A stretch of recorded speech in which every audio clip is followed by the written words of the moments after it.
Un terremoto récord sacudió la caldera Campi Flegrei. Un tornado redujo a escombros ciudades de Brasil. Una inundación anómala afectó a la región de Tiumén, en Rusia. La sequía paralizó el funcionamiento de centrales nucleares en Europa. A continuación, en este episodio, analizaremos la magnitud y las consecuencias de estos y otros fenómenos climáticos ocurridos durante la última semana. Y también veremos cómo el potente terremoto de magnitud 7.1 registrado en Japón no solo causó una destrucción generalizada, sino que también puso al descubierto problemas que durante mucho tiempo habían permanecido ocultos tras las normas sociales establecidas. Europa. Desde principios de año, muchos países europeos se encuentran bajo los efectos de una sequía prolongada. Una serie de olas de calor anómalas intensifica la evaporación, por lo que el nivel del agua en los ríos y lagos de la región continúa descendiendo rápidamente. El lago des Brenets, situado en la frontera entre Suiza y Francia, perdió en apenas unas semanas más del 90% de su volumen. Para salvar a los peces que estaban muriendo, los servicios medioambientales y los voluntarios los capturaban en las pequeñas zonas de agua que aún quedaban. Allí donde antes los turistas navegaban en barco por pintorescos cañones, ahora solo queda una estrecha franja de agua marrón. La situación también es crítica en los grandes ríos de Europa. En los Países Bajos, en julio, el caudal del Rin cayó por primera vez desde que existen registros por debajo de los 767 metros cúbicos por segundo. En gran parte del país se han impuesto restricciones a la extracción de agua y los agricultores se han enfrentado a prohibiciones de riego. Debido al descenso del nivel del río, el flujo de agua dulce en su desembocadura se debilita y ya no puede contener el avance del mar, por lo que el agua salada penetra cada vez más río arriba, amenazando los ecosistemas y la agricultura. También el Danubio, una de las principales arterias fluviales de Europa, alcanzó un mínimo histórico. Su descenso récord ya ha afectado a todos los países situados a lo largo del curso del río. La navegación está restringida, se modifican las rutas de los cruceros y el transporte de cereales, carbón y combustible se vuelve considerablemente más complicado y costoso. En el norte de Serbia, cerca de la ciudad de Novi Sad, decenas de buques de carga y cientos de embarcaciones quedaron varados en la orilla seca. En el este del país, volvieron a emerger del agua los cascos oxidados de barcos alemanes de la Segunda Guerra Mundial, normalmente ocultos bajo el agua. Debido a la reducción del canal navegable seguro de 180 a 100 metros, las barcazas se ven obligadas a transportar solo una cuarta parte de su carga máxima. La sequía también ha afectado al sector energético. Debido al descenso crítico del nivel del agua, surgieron problemas para refrigerar los reactores de las centrales nucleares. En Rumanía, por primera vez desde su puesta en funcionamiento, fue detenida la única central nuclear del país, la de Cernavoda. Ante el déficit de electricidad surgido en la segunda ciudad más grande del país, Iași, se apaga por la noche el alumbrado público, manteniéndolo únicamente cerca de los hospitales, en los pasos de peatones y en las principales zonas turísticas. En Hungría, la única central nuclear del país, Paks, funciona a menos de la mitad de su capacidad. Si el nivel del Danubio continúa descendiendo, los especialistas no descartan su cierre total. En Budapest, el nivel del agua bajó hasta los 23 centímetros, mientras que algunos brazos del afluente Sugovica, en la zona de la ciudad de Baja, casi se han secado por completo. En Bulgaria, 186 turistas tuvieron que ser evacuados de un crucero después de que éste encallara y se agotaran las reservas de alimentos y agua a bordo. En el Reino Unido, gran parte del país también se ha visto afectada por la sequía. La cuarta ola de calor del verano trajo temperaturas de hasta 35 grados Celsius. En julio, en promedio en todo el país, cayó apenas alrededor del 7% de la precipitación mensual habitual, y en el sur, cerca del 1%. Más de 20 millones de personas ya se han visto afectadas por restricciones en el consumo de agua, mientras que los agricultores informan de una disminución del rendimiento de las cosechas. Algunos cultivos incluso tuvieron que recogerse antes de tiempo. Debido al escaso crecimiento de la hierba, se está recurriendo al forraje de invierno para alimentar al ganado. Japón. El 28 de julio, un fuerte terremoto de magnitud 7.1 sacudió la prefectura de Kumamoto, en la isla japonesa de Kyushu. El hipocentro se sitúa a unos 10 kilómetros de profundidad, por lo que los temblores se sintieron en una amplia zona, desde el norte de la isla de Kyushu hasta la región de Hokuriku. En algunos lugares, la intensidad sísmica alcanzó el nivel 7, el valor máximo de la escala de la Agencia Meteorológica de Japón. El terremoto se produjo en horario laboral, cuando había clientes y empleados en tiendas, oficinas y centros comerciales. La gente salió corriendo a la calle y se reunió en aparcamientos, espacios abiertos y otras zonas alejadas de los edificios. Casi inmediatamente después del terremoto principal, comenzó una intensa serie de réplicas. muchas de las cuales se produjeron también a unos 10 kilómetros de profundidad o prácticamente en la superficie. Durante las primeras 3 horas y media se registraron 61 terremotos secundarios perceptibles. Muchas personas tenían miedo de regresar a sus casas, incluso cuando los edificios parecían relativamente intactos desde el exterior. Algunas prefirieron pasar la noche en sus vehículos.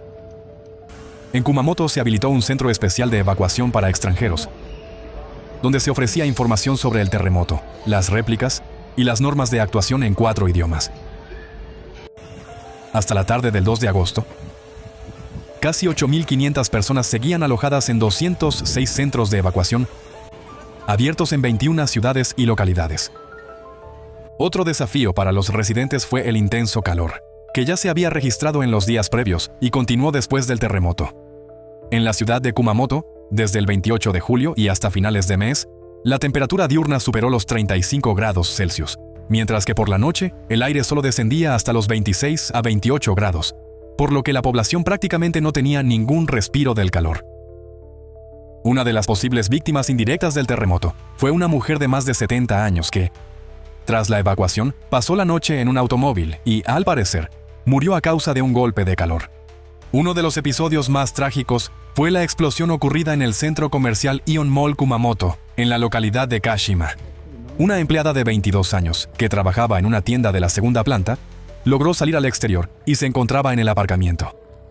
Sin embargo, a pesar de que continuaban las réplicas, decidió volver al edificio junto con una compañera, ya que había recibido la orden de la dirección de guardar la recaudación del día en la caja fuerte. Unos familiares que se encontraron por casualidad con la joven cerca del centro comercial intentaron detenerla, pero ella explicó que debía cumplir las instrucciones de sus superiores. Pocos minutos después de que ambas entraran en el edificio, se produjo una explosión y parte de la estructura se derrumbó. Los cuerpos de las 2 empleadas fueron encontrados al día siguiente frente al local de la tienda en la que trabajaban. Según la versión preliminar, los temblores pudieron haber dañado la conducción de gas o las conexiones internas del centro comercial, y la explosión habría sido provocada por una fuga de gas licuado. En total, 7 personas murieron como consecuencia de la explosión. Cabe señalar que este edificio estaba considerado como una instalación que, en caso de desastre natural, podía utilizarse para prestar asistencia a la población y alojarla temporalmente. También se produjeron graves daños en las instalaciones de la fábrica de papel Nippon Paper Industries, en la ciudad de Yatsushiro. El terremoto dañó las estructuras de producción y provocó, entre otras cosas, el derrumbe de una alta chimenea. En el recinto de la empresa se encontró un número considerable de personas fallecidas.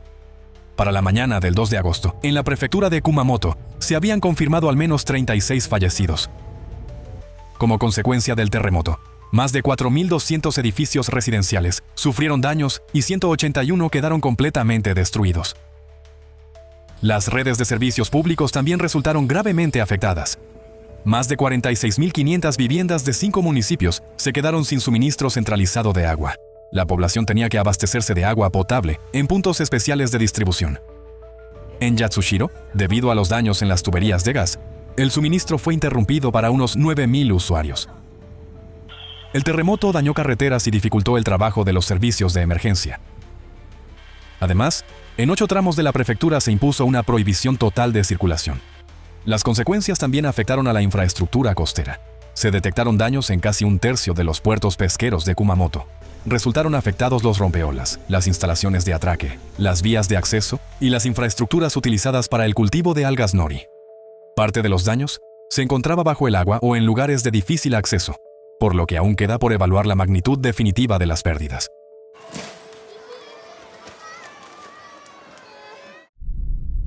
Italia.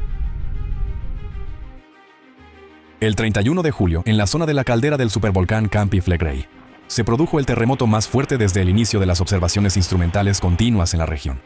Su magnitud fue de 4.7. El epicentro se situó cerca de la ciudad de Pozzuoli y el hipocentro, a una profundidad de unos 3 kilómetros. El temblor se sintió en todo Nápoles y sus alrededores, así como en las islas de Ischia y Procida. El terremoto hizo que los residentes salieran corriendo a las calles presas del pánico. En muchos edificios de Pozzuoli se desprendieron trozos de yeso y elementos de las fachadas, cuyos fragmentos cayeron sobre vehículos estacionados. En algunas viviendas, las puertas quedaron atascadas y los residentes quedaron bloqueados en el interior. También se derrumbaron varias construcciones no residenciales. Más de 300 personas fueron evacuadas en la ciudad. El terremoto provocó el desprendimiento de las laderas de toba volcánica, y varios fragmentos de roca cayeron y aplastaron varios automóviles. En uno de ellos se encontraba un matrimonio que sobrevivió de milagro. El puerto de Pozzuoli fue cerrado temporalmente y se cancelaron más de 40 conexiones diarias, incluidos ferries y embarcaciones de alta velocidad. Los temblores provocaron profundas grietas en las vías de acceso a los muelles, lo que puso en duda la seguridad y la estabilidad de la infraestructura portuaria. En Nápoles, como medida de precaución, las autoridades locales suspendieron temporalmente el funcionamiento del metro y la circulación de trenes, incluidas las líneas de alta velocidad. En la ciudad resultó dañada una torre de una línea eléctrica de alta tensión, lo que provocó cortes de electricidad que afectaron a unos 100.000 usuarios. Según el Instituto Nacional de Geofísica y Vulcanología de Italia, tras el temblor principal se registraron unas 170 réplicas, aproximadamente 15 de las cuales tuvieron una magnitud superior a 2. Muchos residentes prefirieron pasar la noche en la calle o en sus automóviles por temor a regresar a sus casas. Como consecuencia del terremoto, al menos 26 personas resultaron heridas, 2 de ellas de gravedad. Rusia. El 31 de julio, tras un periodo de calor anómalo, una fuerte tormenta con granizo azotó la región de Chelyabinsk. Algunos granizos alcanzaron el tamaño de un huevo de gallina. Los residentes informaron de daños en tejados, automóviles e invernaderos. Ese mismo día, una granizada de intensidad similar afectó también a la región de Kurgán. Asimismo, habitantes de la localidad de Bolshoi Berkut, en el distrito de Dalmatovo, grabaron un tornado poco habitual para esta zona, que pasó cerca de varias viviendas. El 1 de agosto, lluvias anómalas azotaron la región de Sverdlovsk. En la ciudad de Severoralsk cayeron 87 milímetros de lluvia, superando la precipitación mensual habitual de agosto. El distrito de Tiumen está experimentando una subida de agua sin precedentes, simultáneamente en 2 ríos, el Turá y el Pisma. Decenas de localidades quedaron en zonas inundadas. El 28 de julio se declaró el estado de emergencia. Normalmente, tras las crecidas de primavera, el nivel del agua de los ríos desciende gradualmente. Sin embargo, esta vez ocurrió lo contrario. Debido a un junio excepcionalmente lluvioso y a las continuas precipitaciones torrenciales de julio, el suelo quedó completamente saturado de humedad y dejó de absorber agua. Además, una situación similar se produjo también en las regiones vecinas, prácticamente en toda la cuenca del río Turá. Como resultado, el nivel del agua comenzó a subir rápidamente y para el 2 de agosto alcanzó los 8 metros y 96 centímetros, superando en 46 centímetros el umbral considerado peligroso desde el punto de vista hidrológico. Así se formó una inundación estival récord nunca antes observada en esta zona. El agua se desbordó hacia la llanura aluvial e inundó varias localidades.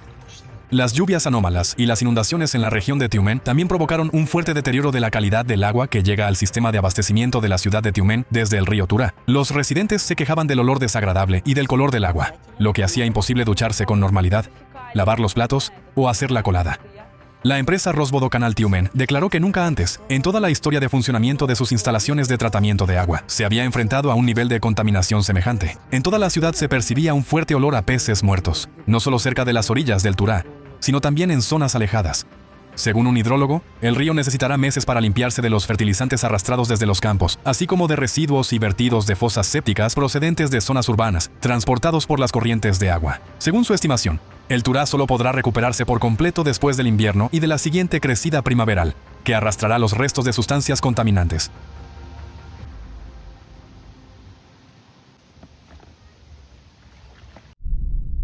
Brasil.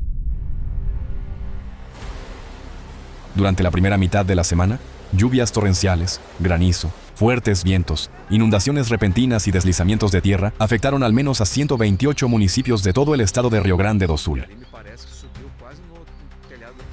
En la tarde del 28 de julio, una supercélula generó un tornado devastador en el noroeste del estado, que dejó al menos 7 personas heridas y a decenas de familias sin hogar. Según las estimaciones de los meteorólogos, la velocidad del viento dentro del embudo pudo alcanzar los 300 kilómetros por hora. El fenómeno atravesó 3 municipios y dejó tras de sí un panorama comparable al de una zona de guerra. Viviendas completamente destruidas, árboles arrancados de raíz, postes derribados y vehículos dañados.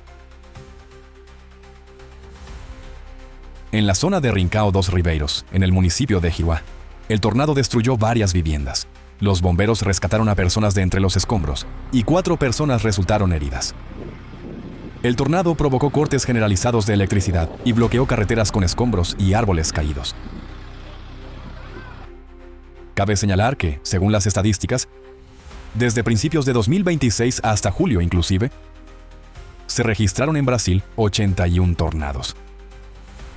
La temporada actual podría superar el récord del año pasado, de 92 tornados, ya que el punto máximo de la temporada aún está por llegar. Los daños más extensos provocados por el granizo que acompañó a las tormentas se registraron en la ciudad de Santo Antônio das Missões, donde unas 400 viviendas resultaron dañadas. En el municipio de Ubiretama, el granizo destruyó hasta el 80% de las viviendas. En la ciudad de Osorio, los fuertes vientos causaron daños en establecimientos comerciales, edificios públicos y 350 viviendas. Una persona resultó herida por el desprendimiento de un tejado.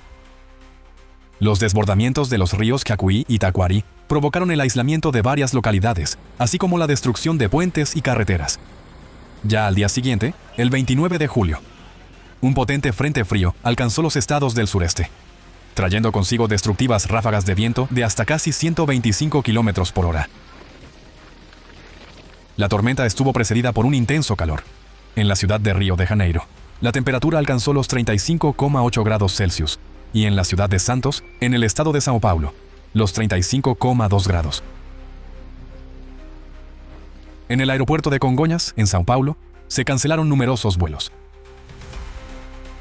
En Río de Janeiro, debido a los cortes de electricidad, se paralizaron el metro y los trenes suburbanos. El puente Río-Niterói fue cerrado temporalmente y el aeropuerto Santos Dumont suspendió por completo sus operaciones. Más de 2 millones de usuarios se quedaron sin electricidad en los estados de Río de Janeiro y São Paulo. El temporal derribó cientos de árboles, arrancó tejados y provocó el derrumbe de muros. Alteró el funcionamiento del mayor puerto de América Latina, en Santos, y paralizó los servicios de ferry. Frente a la costa de la ciudad de São Sebastião, en el estado de São Paulo, volcó una embarcación pesquera, causando la muerte de una persona. Afortunadamente, 4 miembros de la tripulación pudieron ser rescatados. En total, la tormenta se cobró la vida de 5 personas. La historia de las empleadas del centro comercial en la prefectura japonesa de Kumamoto invita a reflexionar no solo sobre los errores fatales cometidos en aquella situación concreta, sino también sobre el lugar que ocupa la vida humana en la sociedad moderna. Si todas las decisiones se basaran en el principio de que la vida humana es el valor supremo, los acontecimientos se habrían desarrollado de otra manera en cada una de sus etapas.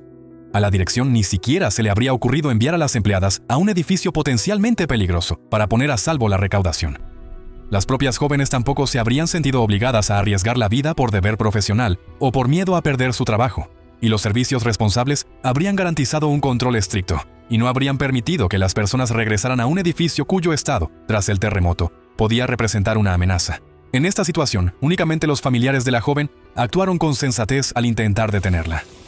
En una situación de emergencia, los bienes materiales, las obligaciones laborales y las órdenes de los superiores no pueden anteponerse a la vida humana.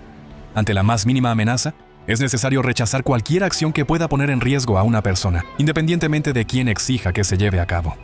Al mismo tiempo, la responsabilidad por la seguridad no recae únicamente en los responsables y en los servicios de emergencia, sino también en cada persona. Todos deben conocer las normas básicas de actuación en situaciones de emergencia, saber evaluar el peligro y tomar decisiones por cuenta propia si las indicaciones de los demás contradicen las normas de seguridad. En un momento crítico, negarse a entrar en un edificio dañado o a cumplir una orden peligrosa no es una falta de disciplina, sino una medida necesaria para preservar la vida. El dinero, los bienes y otros valores materiales pueden recuperarse, volver a ganarse o crearse de nuevo. Lo único que no se puede recuperar es la vida humana.